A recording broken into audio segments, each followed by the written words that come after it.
All right. Hi, everyone. Thank you for patiently waiting with us. Or if you got a preview to the behind the scenes, you're welcome. We are new to this, but we're having fun with it. Thank you so much for joining us and for being here today. We're really excited to talk to you about claiming empowerment during this time of vulnerability right now. First off, to my heart, as well as I know our team's hearts are with all of you right now struggling with this pandemic. We know it's not been easy. We know we're doing everything we can to stay safe at home. We also know that we're leaving a big population of people at home who are not safe. And so that is why we're here. We are here to support those survivors in getting through this phase. And if you're here as a survivor, thank you so much for being here. If you're here because you love a survivor and you have someone in your life that you care about, thank you for being here. You're going to get some really awesome tips and tools on how to support them through this time too. If you're a community supporter, if you're just a friend, if you're a family member or a loved one watching one of us from home, thank you for being here. We appreciate all of your support.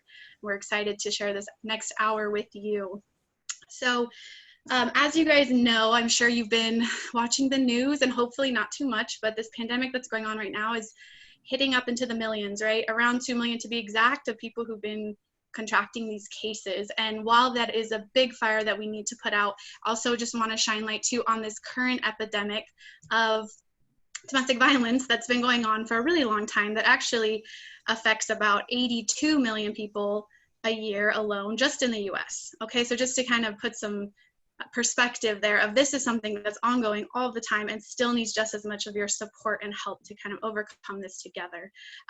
Right now, we know that there's a lot of different statistics coming in, right? The confusion about is DV disappearing right now. Some counties are reporting less calls to police, to hotlines. Other states are showing increases. I know our hotline has been getting about a pretty steady amount of calls still coming in. So it kind of confuses people when they're not sure, okay, well, are people really struggling at home or is this all made up? And for those survivors, we know it's not. We know that you're struggling. We are here for you. We see you, and we know that this has just created another barrier to getting help, and want you to know that you're not isolated in this, even though this situation does create a very easy and more convenient way to manipulate and control from home. So this presentation is really going to be geared towards you and how to gain some more safety back, some emotional control over the situation at home, helping you to calm your body so that you can have a calmer mind and make decisions less reactively so that you can feel more empowered in identifying choices, identifying options, as well as still being aware of what services are out there right now for you, how the courts are operating, how hotlines and shelters are operating, services that we're still operating with as well. You'll get all that information at the end too, with resources, numbers to call, our emails as well if you have specific questions you want to reach out to us about at the end. And also, actually, at the end, we're going to save some time for questions too. So I want to direct everyone to make sure that in your chat box, if you click on that chat button that's on the in the middle of the bottom bar of your screen, and then click on that to area, make sure that your two outgoing messages to all panelists and attendees so that I can be tracking your questions as they come up, and we will try to do our best to get to all of those at the end. And if you have a specific question for a specific person, you can just go ahead and tap that in there, and I will make sure to deliver that question if we have that time, okay? Some other things, so I guess that's really all the housekeeping stuff. We're glad you're here, whether it's Facebook, Zoom, welcome. I guess I will get started with interviewing our awesome team. It's a pleasure and a privilege to work with all of these amazing ladies.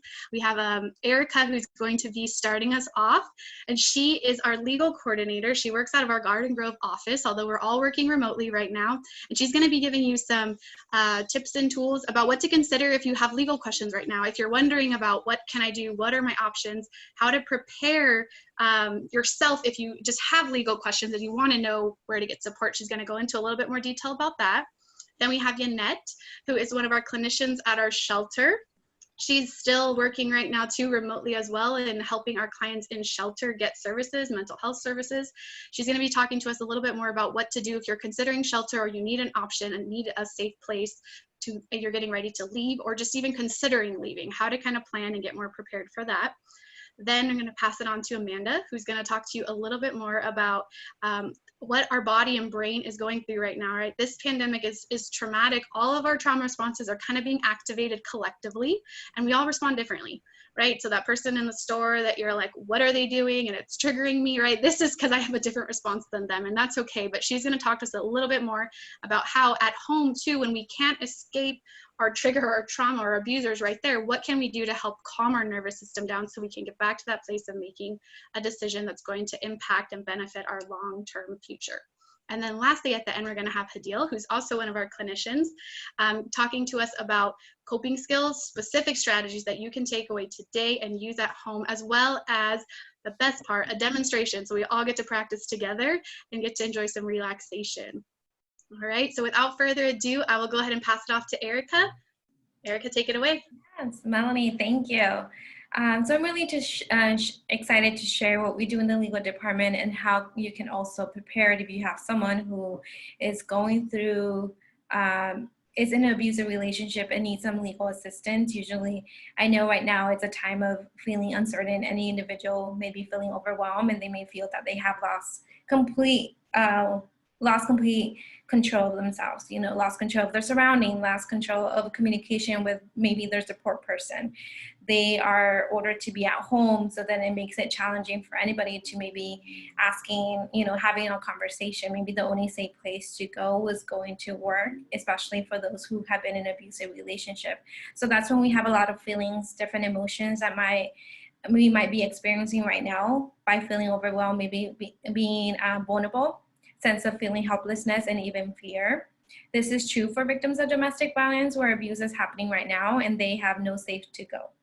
This can be really scary, and the person may feel alone and they might feel that they have no control. Our thoughts affects how we feel, especially if we have those powerless thoughts.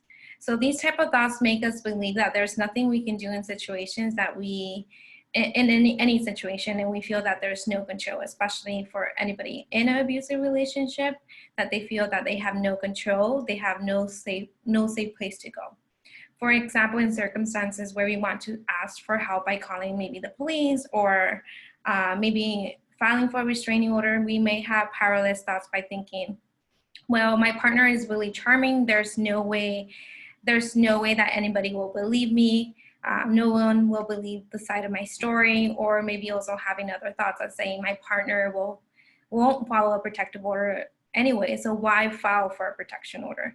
So these are powerless thoughts that any individuals can have, especially right now. We're feeling overwhelmed. This is things that we all think about. It's a all or nothing thinking. So going into, if my husband is, for example, my partner is really charming, there's no one going to believe me. So it's an all or nothing. It seems that there's no hope right there. So these two phrases are, like I mentioned, all or nothing thinking. But it's important that we recognize these powerless thoughts and try to fight them, try to combat them by having more empowering thoughts. For example, instead of thinking really negative, thinking more, my husband is charming, but I can prepare myself by gathering documents, gather evidence to show how I am enduring the abuse, and asking a friend who overheard an incident to maybe testify. Or I will contact the police each time they violate the restraining order. That's what I have control. I can't control the actions of the person, but I can control what I can do. I can, and one way that I can do that is by contacting law enforcement in case when they are in violation of the restraining order. These are more powerful thoughts, which changes how we think and gives us a sense of hope. So I understand that not everybody may be interested in filing for a restraining order, or this is not maybe an option. So also prioritizing your legal needs, but we also understand that you're safe, you must feel safe. Like if you don't feel safe, it might be challenging to ask for help. So asking for help is still there. Law enforcement is still continuing to go to domestic violence calls, issuing an emergency protective order that will protect you. Emergency protective order are usually 5 to 7 days. Right now with the pandemic, they are extending it for 30 days. So instead of usual the 5 to 7 days, you still are protected for 30. You are protected now for 30 days. This will allow you to be at your place without the person going close to you. So being away 100 yards, no contact order for the person to not do any type of abuse, so that protects you. However, I know this is challenging, and it's challenging for everybody. Trying to ask for help right now or trying to leave from their place. So let's talk about things that you are able to control during this time. For example, if there's an incident of domestic violence, one of the things that we would definitely encourage our clients is to maybe avoid certain areas in home. If there's an incident happen, not being in the kitchen or in the bathrooms, since those are places that there's objects that can be used as weapons. So trying to be closer, maybe in the living room. If you notice an argument's happening, it's easy for you to leave or try to asking for help. One thing that we also can control is, in a way, if later on the person needs assistance with filing a restraining order or call law enforcement, a good way to start keeping your evidence or building your case later on in case you need it. Because we also have those thoughts, well, I don't have anything to prove to law enforcement or to a judge that this is what's going on. So if an incident happened, write exactly what happened, give date and time, creating a safe email address, maybe another one that you can email yourself information of what just happened. If there's any photos or any physical injuries, taking photos of yourself is really important, and sending it to yourself, safe email. It might not be safe writing that information on a notebook or keeping it in your phone. It might not be safe because it might jeopardize your safety. This person might be able to find your journal, so it doesn't create that safety. So creating an email account every time something happens, document it, exactly what happened, what's going on, what was said, and photos. When you take photos of yourself, it's really important that you take photos including your face. The person, for example, if a judge needs to review your evidence, it's easy to identify that it was you instead of just having your arm in the photos. It's easier. Another thing you can do as well, if there's any destruction of property, for example, if there are broken windows, broken doors, a hole in the wall, that is a type of intimidation and it's not okay. So that is something that does qualify for a restraining order. So it's really important to go ahead and take those pictures, send it to your email address. I know certain situations that they fix the windows, they fix the doors, and then you don't have no evidence. So then that's something that you can control right now by, this is what's happening, let me save this and let me send it to my email address. Or if you have a friend, someone who's supporting you through this process, sending that to them just so you can have it later on in case you do end up needing it. Text messages as well. So if this person is harassing you over text message, taking screenshots of those messages and sending it to your email address. It's really important that when you take those screenshots, you have the date when it was sent. I know, particularly with iPhone, sometimes when you get a message, it doesn't say the exact date, it just says like today or yesterday. It doesn't matter, take the screenshot, send it to your email, and once you have the day on your iPhone or on your phone, on your text message, take another screenshot, send it to your email address. That's one way that you can control what's happening right now. And another thing, like if you receive voicemails is another place where they might be harassing you or stalking you, letting you know, I see you here, you told me you were in a different place. So that's a good piece of evidence that you can also save and send it to you or send it to a friend, so you have that to prove in court later on if you need this. So these are type of things that you can control right now. I know it's really difficult. Our thoughts, usually we always think about all or nothing, but if we think clearly and we think about, okay, I can't control the situation right now. It definitely seems really overwhelming and stressful, but this is what I have. This is my testimony. This is how I can get control and the power back. And usually the control and power is taken away from the person who's abusing you. But this is the opportunity to do so by safety planning. And safety planning can just be like creating an email address, sending you information over to yourself. So later on you have that to support. And we're here, you're not alone. And it may seem that you're alone right now, especially because it's challenging. Several places might be closed, and many individuals might assume that the courthouse is closed, or that there's no support, especially a person might be feeling isolated, being in their home and no connection with the outside world. So we definitely understand. We know that abuse is happening right now in home, and we're here to support. We're here to offer legal services. In the last webinar, we talked a little bit more about restraining orders, what's happening in court, and how to file restraining orders. As legal advocates or as the legal coordinator, we also help support with that. So our service is completely voluntarily, and we're here to support. And we want to make sure that you're not alone, and we're here to offer those services. And send it back to you, Melanie. Awesome. Thank you so much, Erica. And even those small pieces of ways and information that you can help are still so meaningful, especially because we know abusive partners take those little things and it's a track record, right? It's breaking you down. It's those little things where they know they're going to do this, that one thing that pushes you. The next one is bigger. The next one is bigger. So taking those small steps, even if it's just today, I'm going to stand up for myself by sending proof to a friend or a safe email. That is something that you can do to empower yourself. That's your spirit.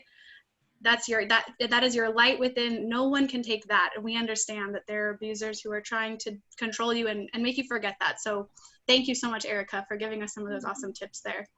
We're going to go over at the end too how to kind of get a hold of us, and as well as if you're looking to refer somebody for services, where to send them as well. But next, let's go ahead and let Yannette get us started on preparing for shelter and what to consider. Thank you, Melanie. Hi, everyone. So thank you for joining us today. Like Melanie mentioned, I will be talking about safety planning and emergency shelter today.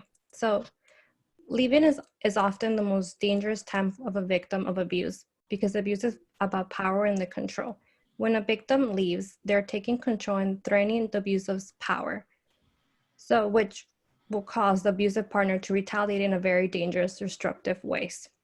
So no matter where you are in your relationship, planning for your emotional and physical safety is extremely important. No one should feel unsafe. If you are in an unsafe, violent relationship, you might be thinking of leaving. You do not have to leave today or do it all at once. However, a safety plan can help you know what to do in case you are ready to leave. So you will be the only one to decide when is the best time to leave. Every situation is different, and only you know when it's the safest time to leave for yourself and for your children. When you are preparing to leave, you can let a trusted family or friend know for your support as well, so you can have support from them. Plan with your children and identify a safe place for them, like a room with a lock in your home or a friend's house where they can go for help. If possible, keep a phone in a safe room that you can lock from the inside, or try to have a cell phone with you at all times in case of an emergency. You might be asking, what if it's not safe to talk out loud in your phone, especially right now that we're in a shelter-in-place order? So many services have multiple ways to connect, including text messages or online chat for more discreet conversations. Make a list of emergency phone numbers and memorize those important numbers. Make a list of resources that are available to you. And also you can call hotline shelters as well so that they can give you resources for you. It is important to pack a safety bag and store it in a place where your abuser will not find it in your home, or give it to a friend. That bag should include money or credit cards, copies of important keys. It should also include medicine for yourself and your children, original or color copies of important documents. Those documents can be your social security cards, birth certificates, passports, immigration paperwork, school and medical records, car registration if your car is under your name, banking information, insurance cards, and any other important personal papers that you might believe you might need for. So these are some steps that you can take to create a safety plan for when you are preparing to leave. For the emergency shelter, it isn't easy to make a decision to go to the shelter. I know it takes a lot of planning and thinking, and is this the right decision for me and my children? Because you are putting everything on hold. You're gonna have to change your children. You're gonna take your children with you. It's a big decision to make. But at Laura's House Emergency Shelter, we do provide group therapy, individual therapy, and children therapy. We also have case managers that assist families with housing options, financial assistance, and legal decisions regarding future safety and security for the family. We also have the legal department there to help us answer any questions that you might have. Like Erica mentioned, for restraining order, they help you with plan and take legal action as well. So they'll refer you to anything that you might need. So right now with everything that's going on, the COVID-19, we are providing therapy for individual therapy. We're also doing some group therapy over the phone. Right now, everything is over the phone. We're not doing group therapies right now at the shelter. So our hotline is still open. The hotline provides resources for shelters, counseling, and legal. When you do call hotline, they will ask you if you are in a safe location using a safe phone. They do this because they want you to know that you're in a safe and you're able to speak on the phone without putting you in a dangerous situation with your abuser. Hotline does need to take a person in need, so they do need to speak to them first. And they have been getting calls of family members, friends, referring clients, but we do need to speak to the client, the person in need first, because it is making a difficult decision for them to contact somebody. Having a safety plan in place is very helpful. It makes it safe for yourself and your children to leave the abusive relationship. And remember, you're not alone, and we're still here to support you in any way that we possibly can. Thank you, and I'll send it to you, Melanie. Thank you, Yannette. That's really helpful. So just want to reiterate a few key points there. Is the hotline is available 24 hours a day, 7 days a week. Hotline or holidays or regular day, they are available and ready to answer any questions you have, including if you're just considering shelter, you want more information, you want to talk about options, you want to create a safety plan. The hotline is there to help support you in all of that. So please know it's available whenever you need it. And then we'll go ahead and pass on to Amanda. Thank you, Yannette. Awesome, thanks, Melanie. So hi, yeah, I'm Amanda. I'm the program manager for the Garden Grove location. And so a little bit about what I'm going to be speaking on today is really in 3 points. And I think there's a slide that's going to go up just to kind of highlight those 3 points that I'm going to speak a little further on. And so these 3 points I'd like to touch on are super significant in terms of what we see in the work that we do on a daily level, but also on this macro level that we're seeing by layering a pandemic on top of it. So I definitely encourage those watching to sort of view these 3 points through both of those lenses. The first thing is really understanding what's potentially going on in the home right now. And what's so scary about what's going on here is the isolation piece of it all. Isolation can increase the potential for stronger trauma bond to form. And so in understanding what a trauma bond is that folks might refer to this or see it similar to Stockholm syndrome. But it's really when a person forms a bond with a toxic individual due to intense emotional experiences. And there's really 4 things that need to be in play here for this to form and why it's so important. So the first thing is, minimize here. The first thing is going to be perceiving some type of threat to your survival. So this could be psychologically or physically. When you're looking at a day-to-day level of intimate partner violence or even a pandemic, this can be seen in both lights. So this could be physical abuse that you're seeing each day. Or you add a pandemic on top of it and someone loses their job and we have that threat to survival. Can I provide for my family? Can I provide, for me and my partner? Is there going to be enough food coming in, money coming in? So again, really, really layered there. The second condition is perceiving some type of kindness, however small. So again, this could be in terms of the pandemic again, say as the victim, the victim loses their job and the toxic person is the individual who's able to still provide, food, water, and shelter at this time. And we might perceive that as a small kindness or a big kindness, and being able to take it as that. Isolation from others is going to be the third point. And of course, with everything going on, isolation, it's just happening everywhere. It's happening to the point where, yes, we still have ways to connect virtually, but even that can be controlled in the home. And again, it's just creating this little, this very small space for a lot of control and manipulation to be going on. And so when you consider that isolation piece, it just becomes even more dangerous because we're creating more distance between the victim and being able to, and what their support system is. The fourth condition would be perceiving no other way to survive or endure other than to win over their abusive partner. And again, there's a lot going on here with this one, but these are really the 4 conditions that exist when a trauma bond is forming. And again, that isolation piece can definitely be something that exasperates this. So in terms of kind of surviving and enduring, what we're battling with here is this underlying anxiety that's kind of brewing on an unconscious level.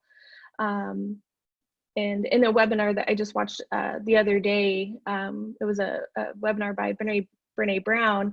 She was talking and put it so perfectly that anxiety is usually present when there's a lack of information or data.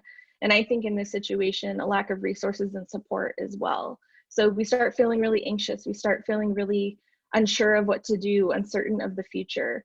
And so, you know, what someone might do when they're feeling this type of anxiety and not realize it is one or all of these 3 things that I'm going to mention now. So the first is denying the reality of the situation, the reality that it may be, in fact, a very toxic, unhealthy, or abusive relationship. The second is rationalizing the abusive behavior. So a partner is stressed out because of everything going on. They start drinking more, they black out, they become physically abusive. Well, I've definitely heard, you know, and I'm sure that the same still applies now, but I've heard from clients in the past that, you know, while they were under a lot of stress, so it makes sense why they, you know, why they kind of lost it, or, you know, whatever. And so they're rationalizing the abusive behavior. The third thing is minimizing the severity of the abusive behavior. It's not that bad, right? We hear a lot of those minimizing comments. And so what's happening when we're using one or all of those 3 things, if those are existing, is that anxiety that's brewing it's not sustainable. So our brain gets really tricky, and it wants to find ways to help us endure these situations. And so that kind of speaks to that last point of trauma bonding. So that's really the first point that I wanted to talk about. So what's going on in the home, and that's kind of what we're seeing. And again, I feel like education is power and creates empowerment. So knowing that you're not alone in that, and kind of understanding that pattern and dynamic can be really useful. The second piece is understanding how our brain is responding in these moments, again, on a micro and macro level. If we can bring awareness to where we are emotionally and on a physical level, that's kind of step 1. We can gradually step into using effective coping strategies to improve our current circumstance. And that can be done in a number of ways, which I'm sure Hidil will be able to guide us on. So in understanding the brain, we need to understand that there's 3 parts of the brain that are working here. There's the thinking center, the emotion regulation center, and the fear center. And so what's happening is one of these 3 things, one of these 3 parts of the brain is overcompensating for the other parts. The fear center is overreactive and overactive. And so what happens is we go into this fight or flight response. And again, this could be day-to-day abuse that we're experiencing or that the victim's experiencing, or on this pandemic level, right? There's less groceries in the store. We go out and we don't have the resources we need. We've lost a job, right? That's sending us into a fight or flight response. And that's what's kind of being activated and taking, kind of hijacking our brain in a sense.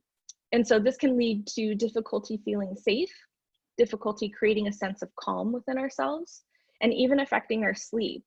And I have to say, I've seen a number of memes circulating that indicate that this is happening for a lot of people. And I can say for myself, since all of this has happened, I've noticed my dreams are way more vivid than they typically are. So I'm definitely with everybody on this and what they're experiencing. And when I say we're in this together, I truly mean it. And the other 2 parts to this really is, it makes sense that the thinking center part of our brain is underactive, because people report when going through a trauma, difficulty concentrating, holding attention, memory is affected. They have trouble recalling simple things like their PIN number or their password to their email. And then the other thing too, with emotional regulation, if that part of our brain isn't working as effectively and optimally, we may be, showing emotion in ways we don't normally show emotion, or we're not feeling in control of our emotions. So it makes sense that these, that the brain is reacting in such a way. But it's important to know, and again, that education piece, that if I can understand and recognize that that's the place that I'm in, that I'm operating from a place of fear, or this is my fight or flight response, that you can use the tools that we're going to give you today in order to kind of calm that down. And so I'll speak a little bit more on that. So the third thing, and the third point to address here, and again, folks at home might be overwhelmed, emotionally dysregulated, feeling all over the place, and a really highly reactive survival response going on. But I'm here to tell you that this is very normal and understandable given the world crisis that we're currently going through, and even more so if you're experiencing intimate partner violence in the home. So this third point I'd like to mention is how to generate safety and empowerment within yourself, even when everything else feels so out of control. One thing you can do is regularly attending to your emotions, thoughts, and physical sensations. When you feel tension, do you feel it in your shoulders and your back? Anxiety, usually it's in your gut, or a lot of times for a lot of people, it may be in your gut. When you're regularly attending to that through a daily practice of mindfulness and meditation, it can be really beneficial.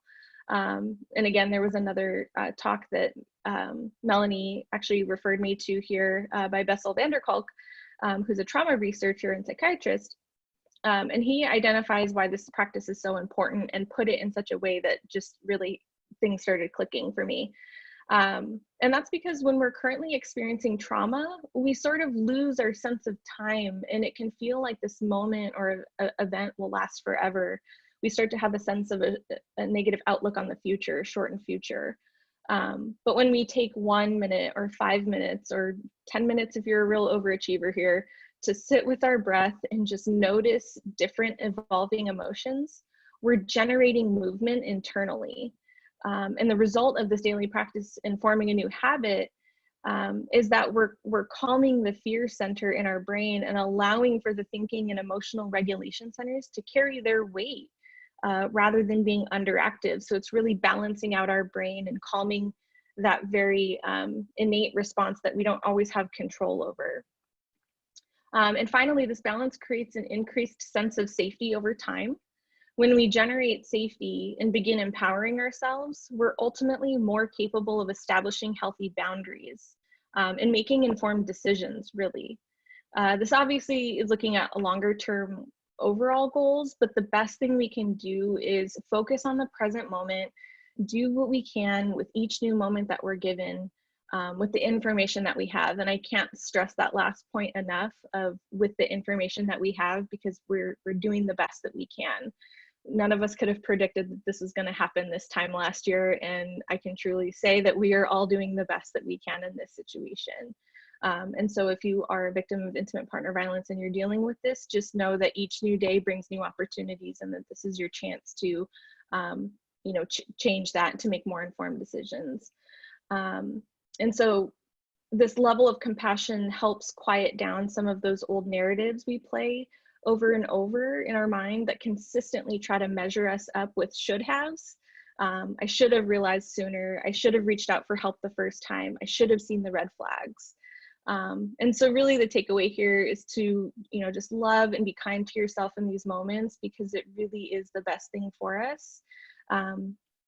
And I know Hadil is gonna share some really great tools and tips for us. So I can't wait for that, because learning and education is an important part, but actually applying what you're learning is taking that extra step. And so I really encourage you all to, digest this at your own pace and at your level, and give it a try today. Give it, even if it's weird what we're suggesting and new for you. I think it's awesome to just kind of give it a try. Back to you, Melanie. Thank you. I just want to say, back in the studio, Channel 1 News, every time you guys say that.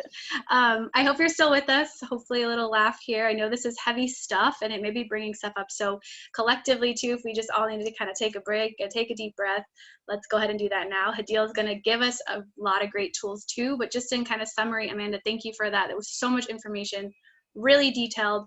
Some people are asking about sending recordings, and we will make sure you get that in case you want to re-listen and kind of hear everything again. But if you basically are in that fight or flight right now, if you are frozen in fear and panic, if you're feeling more depressed, if you're feeling higher and more intense emotions than normal, then you're alive.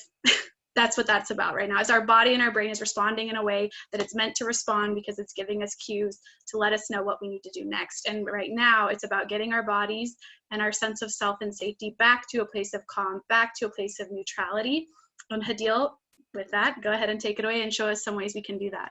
Thank you, Melanie. Hi, everyone. Thank you for tuning in. So I will be sharing different categories of coping strategies. So as you see, there's 4 categories that I'm going to go over. First, I mean, the goal of that is to shift from being in a triggered place to a more safe and calm place.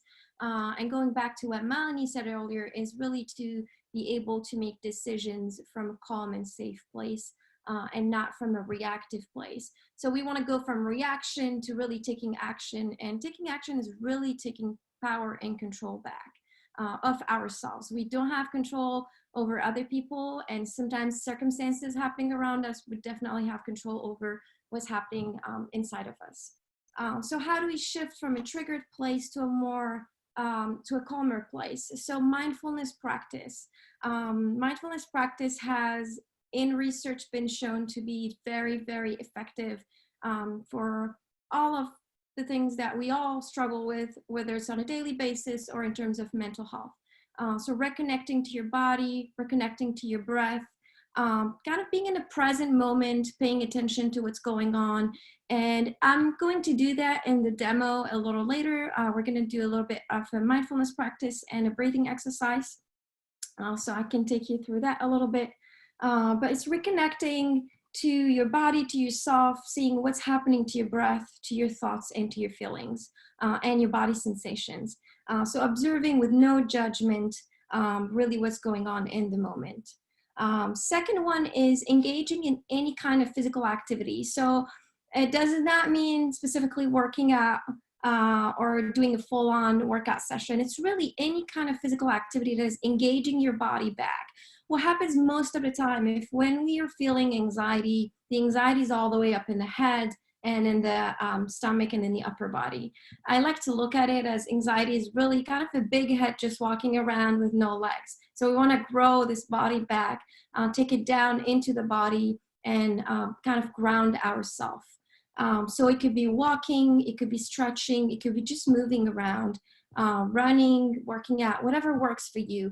I don't think there's any right or wrong. I think really it's what works for every person. Another good one to really calm down on the moment, that's been proven to be really effective, is my breath and movement together. So this is actually, yoga is like that. It's a breath and movement together, but you can just do a couple of stretches, whether it's like lifting the hand above the head and going down with a breath. This definitely calm your nervous system down and regulate your energy in a matter of seconds. So any kind of physical activity, and it could be anything that works for you. Third one is focusing on your thoughts and self-talk patterns. And I think, Erica, you did touch on that a little bit, really challenging what's going on, what we're thinking about. The feelings, the thoughts that we think about and the feelings are all interconnected, and we want to pay attention to what we're telling ourselves. So we also want to remember what is in our control and what is not in our control, right? I can control staying healthy, taking care of myself, staying in, planning for safety, like some of the things Erica talked about in terms of, maybe gathering evidence or reaching out to friends to send some safe things. But I can't really control other stuff that are going on. So shifting from, is this something I can control? Is it not something I can control? Then I'm doing the best I can. So kind of shifting your perspective on this, and asking yourself, am I doing the best I can? Most of the time we are. The anxiety is coming from stuff that we can't control. So moving this back and shifting the thought pattern from negative to kind of asking yourself and being curious about what's going on. repeating a word or a phrase to increase feelings of safety. So this is where affirmations, or for some people know it as mantra, would come in, like repeating something that works for you. I know there's a lot of stuff that you'll see out there, you know, and might sound very silly for you. So find what works for you. Find what is that sentence, that word, or even focusing on a color that could help you calm down, distract yourself a little bit, and get back into that calm place, so you can be able to make better decisions. So some of the phrases maybe could be, I am safe. So repeating, I'm safe, I'm in a safe place. It could also be, this will pass. It could also be, I'm not alone in this. I think a lot of the time, a lot of anxiety is coming up for feeling like, especially right now, being isolated, not being around the ones you love, not having access to these safe people maybe that usually have access to. So I think, you know, repeating that you are not alone in this, just a couple of minutes a day, starting your day with this, or throughout the day, or even at the end, has been proven to shift your mindset and to make you feel a little more calm. Another one is visualization and imagery. So imagine being in a safe place, in a safe, calm place, or being with a safe person that you feel safe with. So if you go over the safe place, you want to imagine, you want to close your eyes, get in a comfortable position. And comfortable, I think, is different for everyone. For some of us, it's sitting on a chair. Some of us is sitting on the floor. Some of us laying down, or some of us is even walking. So really what works for you, and, you know, asking yourself, well, what is that safe place? How does it sound? How does it smell? What does it look like? Is there anyone else there with me? And getting a mental picture and an image of what that safe place look like. And then practicing this every time you feel that you are in a reactive place. So closing your eyes and thinking, okay, I'm in this place, and rerunning in your mind all of what I just said. Like, what does it sound like? Okay, I can see this, I can see that. So for some people, it could be a forest, it could be the beach, it could be, you know, a safe place that you have, that could be someone's home. So this is also very effective at really bringing, calming your nervous system down and helping you regulate a little bit of all the emotions that are coming up. And a safe person is the same. Who is that same person, that safe person? Is it the same person I'm usually with, that I spend time with, a best friend, a parent, a coworker, anyone? And the same questions. What does this person look like? And this person could be real, or it could be imaginary too. And what helps, what Amanda said earlier about really being kind to yourself. I think sometimes it is difficult when there's a lot of anxiety going on to be kind. I think a lot of people tend to be critical to themselves. So asking yourself, what would that safe person say to me? Would they, you know, what did they tell me in that moment? So having this voice, this inside voice that is very kind to you, will help you kind of regulate your emotions. Last one is number 4. It's engaging in any activities that makes you feel good or that reduce your stress. And this is where self-care goes in coping strategies. Like, you know, it could be like cooking, cleaning, organizing, watching a show, painting, doing anything. I do want to address that there's been a lot of pressure going around about people just being so, you know, just doing so many things, right? Oh, we have to use our time effectively. We have to get all these things done. We have to, it's just a culture of always doing.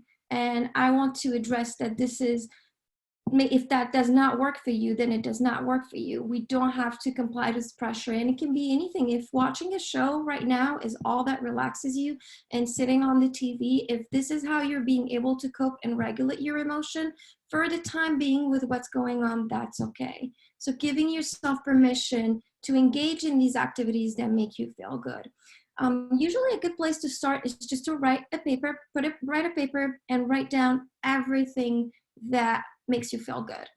All the activities that you can think of. You can Google some stuff and get inspired from it and make your own list. It's nice to have it somewhere where you can see it in the house. And whenever you get into that place of reaction, into that place feeling triggered, feeling like there's a lot going on, going back to that list and taking the time to say, okay, what am I doing for myself right now? So again, these are the 4: mindfulness practice, engaging in any kind of physical activity. So this is really reconnecting also to your body, and engaging. Movement does help you get through these thoughts. Movement help you get through these emotions. Focusing on the thoughts. So this is where you're rewiring your brain or reworking on, these are my thought patterns. I'm being curious about, what am I telling myself that is causing me to feel this way? Right? Remembering what you control, what you can't, and again, the coping skills or the self-care. I will be demonstrating. So I encourage you really to engage in this practice. It is easier sometimes to go through it so your body knows and your brain knows how it goes. So it's going to be really easy. If you feel comfortable closing your eyes, then go ahead and do that. You can focus on my voice. If you prefer not to, I would just encourage you to just have a relaxed kind of gaze, whether it's down or just a very relaxed way, so that you're not really using a lot of your senses, especially looking around, so you're distracted. And again, just get into your body. So tune into your body. See a little bit of what's happening. Maybe you can feel some parts of your body on the chair. Maybe your feet touch the floor, maybe not. So just relax and start focusing on your body and on your breath without controlling it. So how is your breath? Is it shallow? Is it rapid? Is it soft? Is it in your belly? Is it in your chest? Just notice without judgment. Now you're going to start at the top of your head. We're going to do a quick body scan. So you are going to start at the top of your head and you're going to go all the way down to your toes slowly. And what you're trying to see if there's any tensions or unusual sensation in any specific part of the body. So if you start by the head and go down, maybe somewhere in your shoulders or your stomach or your back. So just take a minute to scan.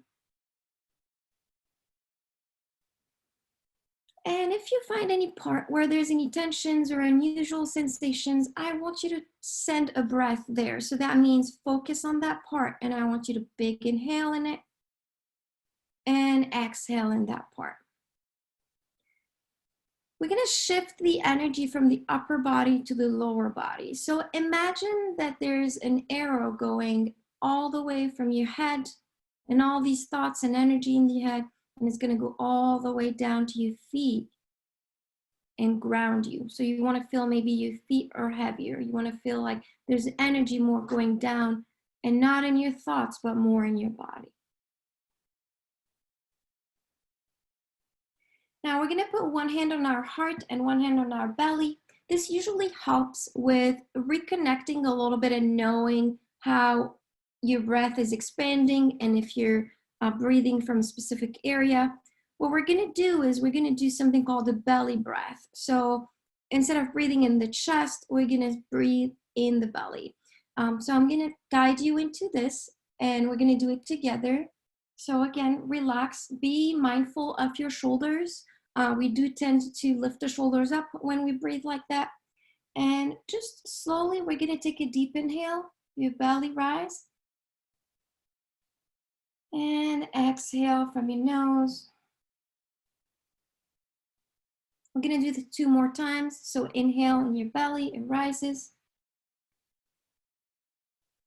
And exhale. 1 more time, inhale. And exhale. Now we're going to do 2 more times, and we're going to take the breath all the way up to the chest. So we're going to start the inhale in the belly. 1 goes all the way up to the chest. Good, relax the shoulders. Good, and exhale. I'm going to do this 2 more times. I'm going to do it 1 more time with you and 1 more time on your own. So inhale, goes all the way up to the chest. Relax the shoulders, and exhale.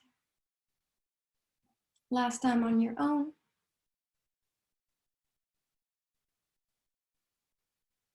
And exhale.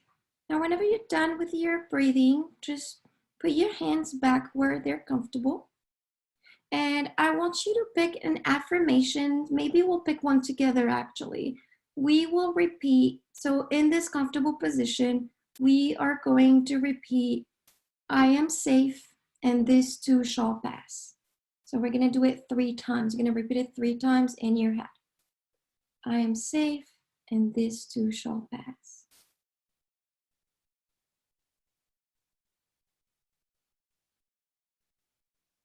And then whenever you're done, slowly get back into your body, the room. And whenever you're ready, slowly open your eyes. Okay, good. So this is very easy. You can do this whenever things come up, whenever you notice that your breath, usually you will notice anxiety when you're breathing from your chest and it's going really fast and your mind is going all places and you're thinking about all different scenarios. So usually this is a good time to kind of check in, tune in, and see what's going on and do that. Thank you. Melanie, I'll give it back to you.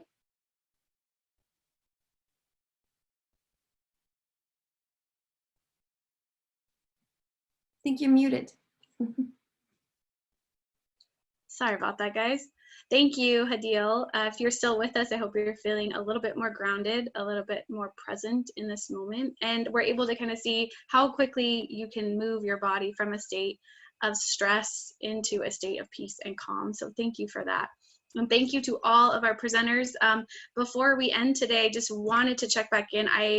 We were answering some questions as they were coming up, but if anyone else has any other questions they'd like to pose in the chat, now would be a great time.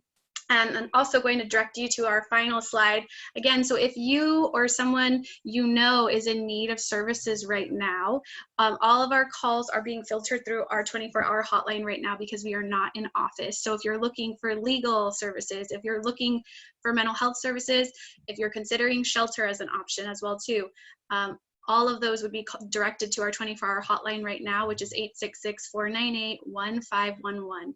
And again, if it's too hard to call because you are at home, you're stuck with your partner and they are not leaving the house, we also have the Heart chat line, which is also kind of blinking here as well too, where you can text that line and there is a live person on the other end who will respond and help you safety planning, any other questions that you have. National Domestic Violence Hotline is also included here as well at the end of the slide. Thank you all so much for being here.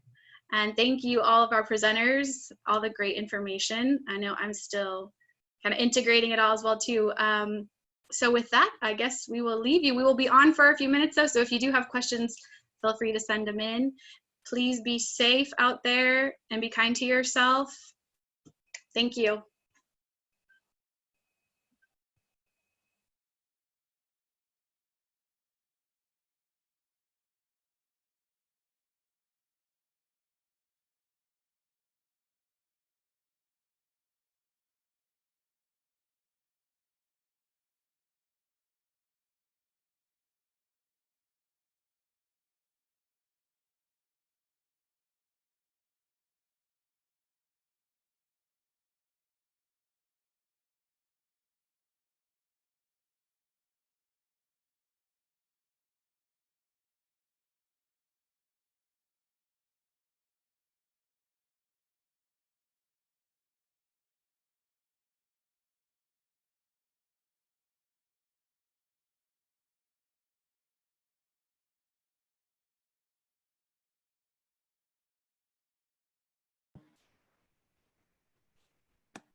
So Melanie, I think we have a question from Tara. I'm beginning my therapy via phone on Friday. Is this option available for kids as well? Yes, thank you. I just responded to that, Tara, as well in there. Children are available to be seen because of the video and phone options. If they're really young, it may be a little bit more of a challenge, but we're willing to kind of work here and figure out what the best option would be for you and your family right now. Thank you, Melanie.